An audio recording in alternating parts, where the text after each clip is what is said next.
নমস্কাৰ মৰমৰ ছাত্ৰ ছাত্ৰীসকল আমাৰ পঢ়াশালী নামৰ এই ইউটিউব চেনেলটোলৈকে তোমালোক সকলোকে স্বাগতম জনাইছোঁ। এই ভিডিঅ'টোত তোমালোকৰ সমাজ বিজ্ঞান বিষয়টোৰ ইতিহাস খণ্ডৰ 3 নম্বৰ অধ্যায় মধ্যযুগৰ অসমীয়া সমাজ নামৰ পাঠটোৰ সকলোবোৰ প্ৰশ্ন উত্তৰ আলোচনা কৰিম। ভিডিঅ'টো তোমালোকে শেষলৈকে চাবা, ভাল পালে লাইক কৰিবা, কমেণ্ট কৰিবা আৰু বন্ধু বান্ধৱীলৈকে শ্বেয়াৰ কৰিবা আৰু যদিহে চেনেলটো ছাবস্ক্ৰাইব কৰা নাই তেতিয়াহ'লে ছাবস্ক্ৰাইব কৰি বেল আইকনটো দবাই ৰাখিবা। পলাচোন এতিয়া আমি কোৱেশ্চন আনসাৰসমূহ আলোচনা কৰোঁ আহা। 1 নম্বৰত তোমালোকক চমুকৈ উত্তৰ লিখা দিয়া আছে আৰু তাৰ ক নম্বৰ যিটো প্ৰশ্ন সেইটো হৈছে অসমৰ মধ্যযুগত শাসন কৰা উল্লেখযোগ্য ৰাজ্যসমূহ কি কি আছিল আৰু উত্তৰটো তোমালোকে চাবা। অসমৰ মধ্যযুগত শাসন কৰা উল্লেখযোগ্য ৰাজ্যসমূহ হৈছে কামৰূপ কমতা, চুতীয়া, বাৰভূঞা, কছাৰী, আহোম আদি। ঠিক আছে, এতিয়া আমি খ নম্বৰটো চাইছোঁ। খ নম্বৰ প্ৰশ্নটোত কি সুধিছে, দখনা কোন জাতিৰ মহিলাসকলে পৰিধান কৰে আৰু উত্তৰটো তোমালোকে লিখিবা। দখনা হৈছে বড়ো জাতিৰ মহিলাসকলে পৰিধান কৰা এবিধ পোছাক। ঠিক আছে, এতিয়া আমি গ নম্বৰ প্ৰশ্নটো চাম। গ নম্বৰ প্ৰশ্নটোত তোমালোকক কি সোধা হৈছে, আহোমসকলৰ ৰাজত্বকালত ভূ সম্পত্তিৰ গৰাকী কোন আছিল আৰু উত্তৰটো তোমালোকে লিখিবা। আহোমসকলৰ ৰাজত্বকালত ভূ সম্পত্তিৰ গৰাকী আছিল ৰজা। ঠিক আছে, এতিয়া আমি ঘ নম্বৰ প্ৰশ্নটো চাইছোঁ। ঘ নম্বৰ প্ৰশ্নটোত তোমালোকক কি সুধিছে, মধ্যযুগৰ প্ৰাৰম্ভিক পৰ্যায়ত কি প্ৰথাৰ দ্বাৰা ব্যৱসায় বাণিজ্য চলিছিল আৰু উত্তৰটো তোমালোকে লিখিবা। মধ্যযুগৰ প্ৰাৰম্ভিক পৰ্যায়ত বিনিময় প্ৰথাৰ দ্বাৰা ব্যৱসায় বাণিজ্য চলিছিল। এতিয়া আমি ঙ নম্বৰ প্ৰশ্নটো চাইছোঁ। কপিলীৰ পাৰত আলিপুখুৰীৰ বৰদোৱাত কোনে টোল পাতি জ্ঞান চৰ্চা কৰিছিল আৰু উত্তৰটো হ'ব তোমালোকৰ কপিলীৰ পাৰত আলিপুখুৰীৰ বৰদোৱাত মহেন্দ্ৰ কন্দলীয়ে টোল পাতি জ্ঞান চৰ্চা কৰিছিল। ঠিক আছে, এতিয়া আমি 2 নম্বৰটো চাইছোঁ। ক অংশৰ কথাখিনিৰ লগত খ অংশৰ কথাখিনি মিলোৱা। তোমালোকক ক অংশ আৰু খ অংশ মিলোৱা দিয়া আছে। ইয়াতে তোমালোকক মই ডাইৰেক্ট উত্তৰটো কৰাই দিছোঁ। তোমালোকক উত্তৰটো চাবা। ইয়াতে মাধৱ কন্দলীৰ লগত আমি কোনটো মিলিয়াইছোঁ তোমালোকে ইয়াতে স্পষ্ট হৈছেনে নাই নাজানো, কিন্তু ইয়াতে মই চিন দি দিছোঁ। মাধৱ কন্দলী তাৰ লগত মিলিছে ৰামায়ণ। তাৰপিছত আছে সুকুমাৰ বৰকাইতৰ লগত মিলিছে হস্তি বিদ্যাৰ্ণৱ। তাৰপিছত আছে পুৰুষোত্তম বিদ্যাবাগীশ, এইটো হৈছে ৰত্নমালা। তাৰপিছত আছে ভট্টদেৱ কথাগীতা। তাৰপিছত আছে বলদেৱ সূৰ্যখৰী দৈবজ্ঞ দৰং ৰাজবংশাৱলী। ঠিক আছে, এইখিনি তোমালোকৰ আছিলে। ইয়াৰ পিছত আমি নেক্সট কুৱেশ্যনটো চাইছোঁ। খালী ঠাই পূৰ কৰা। হয়গ্ৰীৱ মাধৱ মন্দিৰ খালী ঠাই আছে নিৰ্মাণ কৰিছিল। কোনে নিৰ্মাণ কৰিছিল? নৰনাৰায়ণে নিৰ্মাণ কৰিছিল। উত্তৰটোত তোমালোকে যিটো খালী ঠাই তাত নৰনাৰায়ণে বুলি লিখিব লাগিব। তাৰপিছত খ নম্বৰটো চাবা। মধ্যযুগত মহিলাৰ স্থান আছিল উচ্চ স্থান আছিল। মধ্যযুগত মহিলাৰ স্থান আছিল উচ্চ, এনেকৈ লিখিবা। তাৰপিছত চাবা গ নম্বৰটো, জনজাতীয় লোকসকলৰ মাজত খেতিৰ প্ৰচলন আছিল। খালী ঠাইত কি বহিব? ঝুম খেতিৰ প্ৰচলন আছিল। উত্তৰটো ঝুম খেতি হ'ব। তাৰপিছত ঘ নম্বৰটো দিয়া আছে, অনন্ত কন্দলীয়ে অসমীয়ালৈ অনুবাদ কৰে। উত্তৰটোত তোমালোকে লিখিবা যিটো খালী ঠাই ভাগৱত অনুবাদ কৰে। ঠিক আছে, এতিয়া আমাৰ চাবা এইটো ঙ নম্বৰটো চাবা। খালী ঠাই প্ৰথমতে দিয়া আছে মধ্যযুগৰ প্ৰধান বৈশিষ্ট্য আছিল। তাৰপিছত উত্তৰটোত লিখিবা আত্মনিৰ্ভৰশীলতা মধ্যযুগৰ প্ৰধান বৈশিষ্ট্য আছিল। ঠিক আছে, এতিয়া 4 নম্বৰ প্ৰশ্নটো চাবা। শুদ্ধ উত্তৰটোত চিন দিয়া। তোমালোকক ইয়াতে মাল্টিপুল অপশ্যন দিয়া আছে। যেনে ইয়াতে ক নম্বৰটো চাবা। মধ্যযুগৰ শাসন আছিল গণতান্ত্ৰিক ৰাজতান্ত্ৰিক। কোনটো হ'ব? উত্তৰটো হ'ব ৰাজতান্ত্ৰিক। তোমালোকে উত্তৰ ৰাজতান্ত্ৰিক এনেকৈ দিছোঁ যদিও তোমালোকে এনেকৈ নিলিখিবা, তোমালোকে লিখিবা মধ্যযুগৰ শাসন আছিল ৰাজতান্ত্ৰিক। সম্পূৰ্ণ বাক্যত এনেদৰে লিখিবা। ঠিক আছে, এতিয়া আমি খ নম্বৰটো চাইছোঁ। পাইক প্ৰথাৰ প্ৰচলন কৰিছিল আহোমসকলে কৰিছিল নে কোচসকলে কৰিছিল? আহোমসকলে। গতিকে উত্তৰটোত লিখিবা পাইক প্ৰথাৰ প্ৰচলন কৰিছিল আহোমসকলে। ঠিক আছে, তাৰপিছত টঙালী হাছতি বড়োসকলৰ বাৰভূঞাসকলৰ অৱদান আছিল। উত্তৰটো হ'ব বাৰভূঞাসকলৰ। টঙালী হাছতি বাৰভূঞাসকলৰ অৱদান আছিল। ঘ নম্বৰটো চাবা। কছাৰীসকল কোচসকল নলা নৰ্দমা নিৰ্মাণ ব্যৱস্থাত আগৰণুৱা আছিল।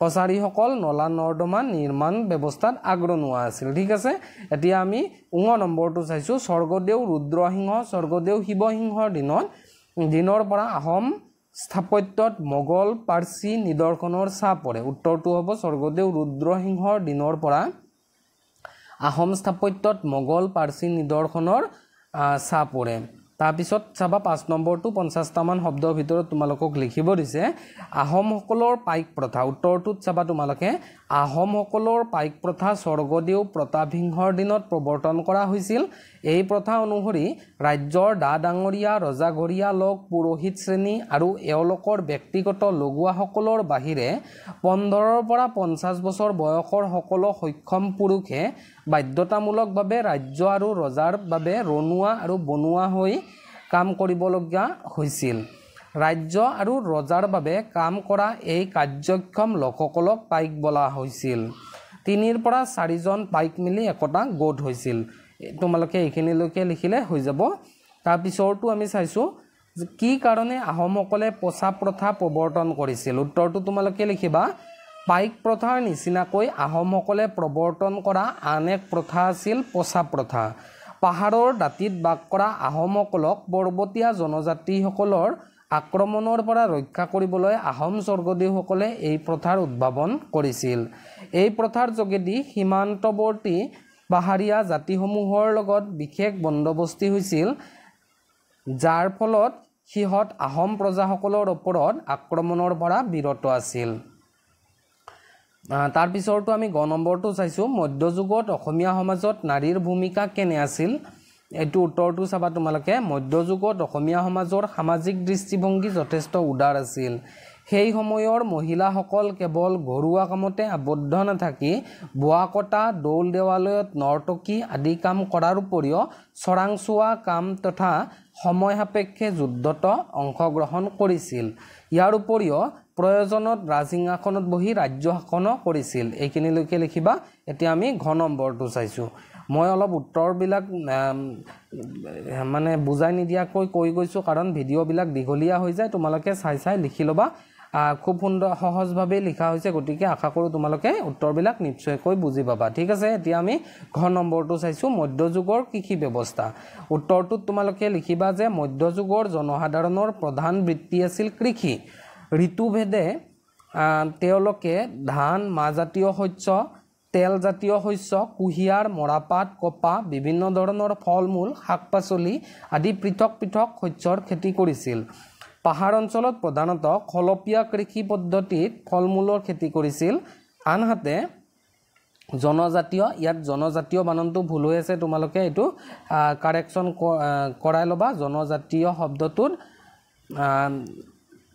দন্তীয় তত দীৰ্ঘইকাৰ হ'ব জনজাতীয় লোকসকলৰ মাজত জুম খেতিৰ প্ৰচলন আছিল খেতিৰ বাবে লোকসকলে দং বান্ধি বৰষুণৰ পানী জমা কৰি ৰখাৰ ব্যৱস্থা কৰিছিল এইখিনিলৈকে লিখিলে হ'ব এতিয়া 19 নম্বৰ প্ৰশ্নটো চাবা কছাৰীসকলৰ স্থাপত্যবিদ্যাৰ উল্লেখযোগ্য দিশসমূহ কি কি এটা উত্তৰটো চাবা উদ্ধাৰ হোৱা ভগ্নাৱশেষসমূহৰ পৰা জানিব পৰা যায় যে কছাৰীসকল ভাস্কৰ্যবিদ্যা শিল্প অতি উচ্চ খাপৰ আছিল কছাৰীসকলৰ বুলি লিখিবা কছাৰীসকলৰ ভাস্কৰ্যবিদ্যা শিল্প অতি উচ্চ খাপৰ আছিল যিটো সময়ত আহোম সকলে ইটাৰ ব্যৱহাৰ শিকা নাছিল সেই সময়তে কছাৰীসকলে ইটাৰ বেৰেৰে তেওঁলোকৰ ৰাজধানী ঘেৰ দিছিল ইয়াৰ উপৰিও কছাৰীসকল চিত্ৰখোদিত স্তম্ভ পুখুৰী নলা নৰ্দমা নিৰ্মাণ আদি কাৰ্যত আগ্ৰহী আছিল মধ্যযুগৰ অসম 6 নম্বৰ প্ৰশ্ন যেটো এটো চাবা